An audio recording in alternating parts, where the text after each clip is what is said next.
好，就坐这儿吧，就坐这儿，随便坐，反正没有人，声音不是很好，没有那么好。哎呀，吓死我了！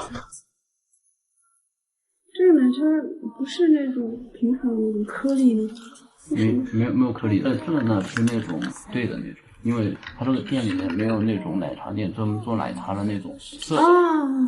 你现在觉得我们的视频质量有没有什么可以提高的地方？有什么缺点？缺点就是看着镜头特别紧张。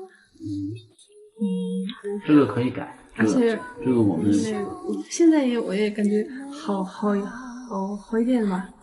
那刚开始我说普通话的时候有点可是现在觉得好一点。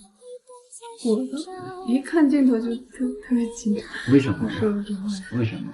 就是看着镜头就紧张，我也不知道为什么。如果那个镜头没有带我直接跟你对话的话，那好多。咱们这个以后一定是可以变好的。就是其实。而且那个刚开始我说那个普通话时候特别那种，因为我以前没这样一说普通话。就是现在你拍出来之后就感觉好一点了。我同学他们也说，你刚开始那个普通话说的好的。对，一开始跟同学。但是现在也不算很好。对，一开始跟同学接触的时候，就是普通话里面加点方言。那个就是那个就那样。你老家上学的时候读的是我们小学都是除了汉语，我的数学还有其他那些都是藏语，数学也是藏语。数学都是藏语，你们小学？对，你们小学的话，但是现在都是那种汉字吧。我们上小学。你们日喀则的学校没有分藏文班和汉文班吗？老家那边没有汉族学生，就只上我们那些村的那些学生。你小学是在乡里面上？对，乡里面。那个日喀则4区除了那个市还有那些县以外，其他都是村里面有那个。藏族学生去读汉文班的话，随着长大，他普通话就说的特别好。然后去读藏文班的话，可能就没那么好。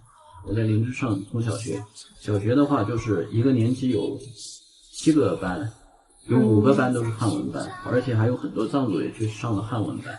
因为汉文班不教藏语的，他们可能就藏语都没学过。现在的那些小学生的汉语挺好的，普通话说的也挺好的，因为他们那个电视什么上面学到吧。然后我们那时候就没有电视。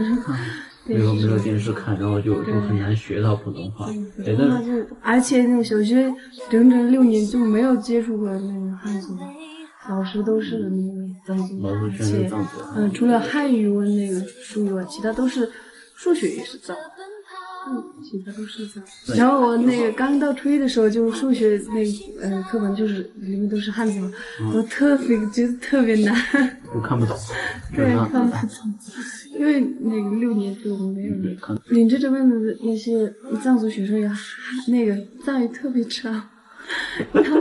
我给他们教藏语，然后用汉语去解释。我小学的时候就是什么，那边很多藏族他都去读汉文班去了，汉文班连藏文都不教呢。林芝这边就是这样子。林芝这边特别好。对，林芝这边的普通话就特别好。他们平时藏族之间也说都是普通话。对。藏语说那个藏语就。现在也在视频里面说出了你这个普通话不好的原因，相信我们的网友都可以理解。但是我们肯定会慢慢的越来越好的，因为你确实现在也挺好的了。在命运广场中央